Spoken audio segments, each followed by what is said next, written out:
آتے ہیں تو باب الحجر، یعنی اگر میں مثال کے طور پر میں بہت فضول خرچی کرنے والا بن گیا یا میں بچہ ہو گیا تو اس وقت ہمارے شریعت نے مجھ پر اپنے مال کو تصرف نہ کرنے کا، یعنی مجھ پر پابندی لگایا جاتا ہے تاکہ میں اپنے مال کو خرچ نہ کر سکوں۔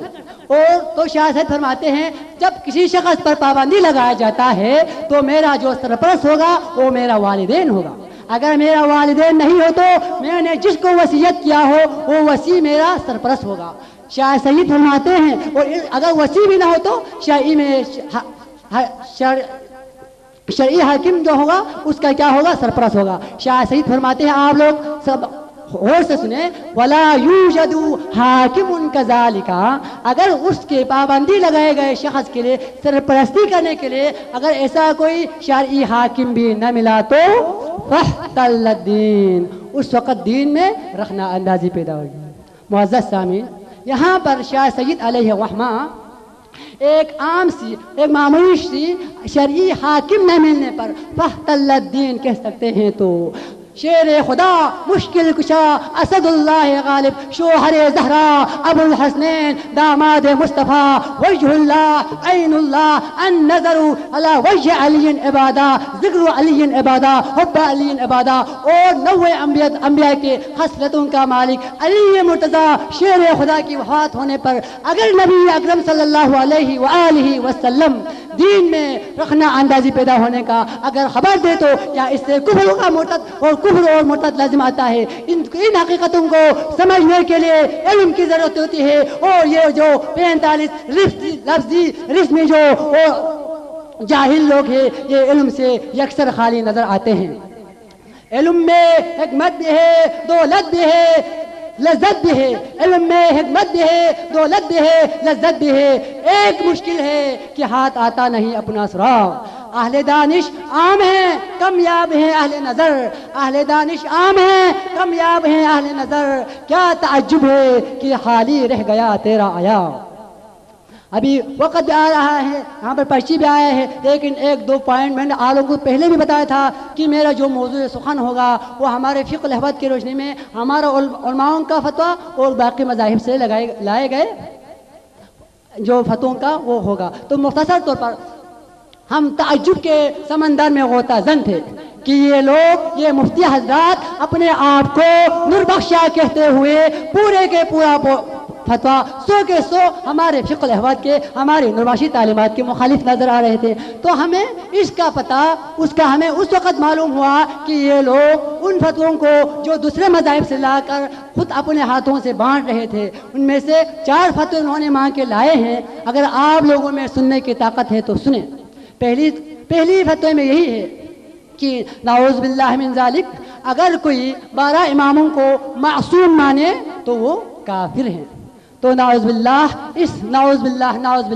اس فتوے کے ذمے کیا ہمارے عقائد کے مطابق خود محمد مصطفیٰ بھی نہیں آتا ہے؟ کیونکہ امیر کبیر نے مودۃ القربیٰ میں ایک حدیث نقل کیا ہے، مودۃ نمبر 10 اور حدیث نمبر 7 اور صفحہ نمبر 95، اگر ستر دیکھنا ہو تو ستر نمبر 7 پہ آپ فرماتے ہیں وَعَنْ أَسْبَعْ ابن نباتا قال رسول اللہ صلی اللہ علیہ وآلہ وسلم، اسبع ابن نباتا سے روایت ہے کہ محمد مصطفیٰ نے فرمایا انا وعلی والحسن والحسین وتسعة من ولد الحسین معصومون ومطہرون، میں علی، حسن اور حسین کی اولاد میں سے 9 اولاد یعنی 12 امام معصوم ہیں اور مطہر پاک ہیں۔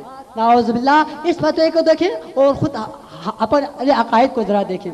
دوسرے فتوے میں یہی لکھتا ہے وَمَنْ أَنْكَرَ خِلَافَةَ أَبِي بَكْرٍ أَوْ عُمَرٍ فَهُوَ كَافِرٌ، اگر کوئی حضرت ابو بکر اور حضرت عمر کی خلافت کو اور حضرت ابو بکر کی خلافت اور امامت کا اگر کوئی انکار کرے تو وہ کافر ہیں۔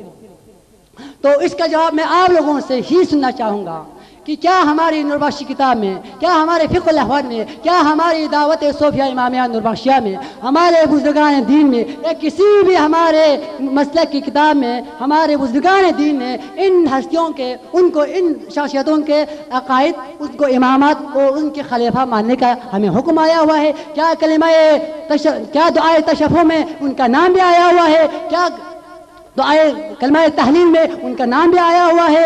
کیا ہمارے جو ہم زیارت کا نماز پڑھتے ہیں کیا ان میں کوئی بھی ان کا بھی کوئی تذکرہ ملتا ہے؟ بلکہ کلمہ تحلیل میں جب علی پر پہنچتے ہیں تو کیا کہتے ہیں؟ والعلی علیہ السلام امامی، والعلی علیہ السلام امامی، والعلی علیہ السلام امامی. علی کا نام یہاں پر 3 دفعہ دہرانے کا مقصد کیا؟ یہی تھا کہ دوسروں کو اگر نہ مانے تو کفر اور مرتد ہو جائے. دوسرے ایک اور بھرے میں یہی کہتا ہے کہ ابھی جو موجودہ دور میں ہم سب پر یعنی اہل سنت کے جو مشہور 4 ائمہ ہیں ان کا تقلید، ان کا کہنا ہم سب پر واجب ہے. ہاں یہ لوگ، یہ ہستیاں اپنی جگہ پر قابل احترام اور قابل عزت ہیں، لیکن ہم پر ان کی تقلید واجب نہیں ہے. اگر ہم ان کی تقلید میں ہوتی تو اس وقت آپ لوگ ہمارے فقہ احمد کو ذرا کھول کے دیکھیں، ان کے اور ہمارے طور طریقے میں آسمان زمین کا فرق ہے. ہم اس ہستی کے پیروکار ہیں، اس ہستی کے تقلید میں ہیں جس کا نام کیا ہے؟ شاہ سید محمد نور بخش نور اللہ مرقدہ وأعلی اللہ مقامہ ہے.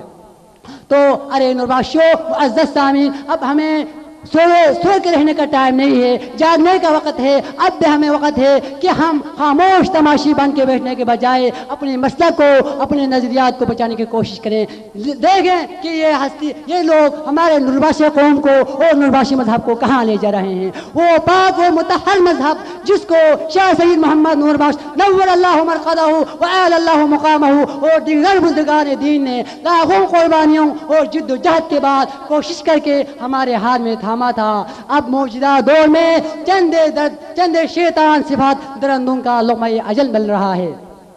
اب ہمیں چاہیے کہ کیا ہمارے ایمان پر، کیا ہمارے عقلوں پر کیا زنگ لگ چکے ہیں کہ اتنی ساری حقیقت ہم پر پہنچنے کے باوجود بھی ہمیں ٹس سے مس نہیں ہوتا ہے، اور پھر بھی اس کی حوصلہ افزائی کر رہے ہیں، اس کو پیسہ دے کر، قوم کا پیسہ دے کر کیا کر رہے ہیں؟ نوربخشی عقائد کو برباد کرنے کے لیے، علماؤں کو برباد کرنے کے لیے، پورے ہر فرد کو یعنی نوربخشی ہر فرد کو کفر اور کافر کہنے کے لیے ان پر خرچہ ہو رہے ہیں. اب ہم پر لازمی ہے کہ ایسے لوگوں سے بائیکاٹ کریں اور ان کا ہم تخمینہ ان کو پکڑیں کہ ایسا کام کرنے والا کون ہے.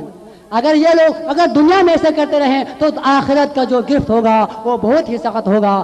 آپ لوگوں سے بھی میرے یہی گزارش ہے کہ اللہ کے لیے یہ جو ساری حقیقتیں آپ نے سنی ہیں اس پر خاموش تماشے بن کے مٹ رہے، بلکہ اپنے مذہب کو سنبھالنے کے لیے اگر ہماری جان، ہماری مال اور اگر اولاد کی قربانی دینا پڑے تو بھی ہمیں دینے کے تیار ہونا چاہیے. وقت بھی آ گیا ہے، میں اسی پر اکتفا کرتا ہوں. اللہ پاک سے دعا ہے کہ پروردگار عالم تیرے اسماء الحسنہ کے واسطے 1,26,000 انبیاء کرام کی تبلیغ رسالت کے واسطے، ائمہ معصومین 12 امام خصوصاً پنجتن پاک کی حق و حرمت کے واسطے، شہدائے اسلام خصوصاً شہدائے کربلا کے خون مطہر کے واسطے، اسیران کربلا کے واسطے اور بزرگان دین کے آہ و بکا کے واسطے، یا اللہ ہم سب کو اس پاک مذہب کو، اس پیارے مذہب کو بچانے کے لیے، اس کے خاطر ہم سب کو اپنی دل، جان اور تمام ہر چیز قربان کرنے کی ہمیں صلاحیت اور ہم میں جرأت عطا فرما، اور نوربخش نما منافقوں سے ڈٹ کے ہمیں مقابلہ کرنے کی ہم میں طاقت عطا فرما، اور ہم کو شیطان کے شر سے اور شیطان جنی اور جنسی کے شروں سے ہمیں محفوظ فرما. وآخر دعوانا ان الحمد للہ رب العالمین.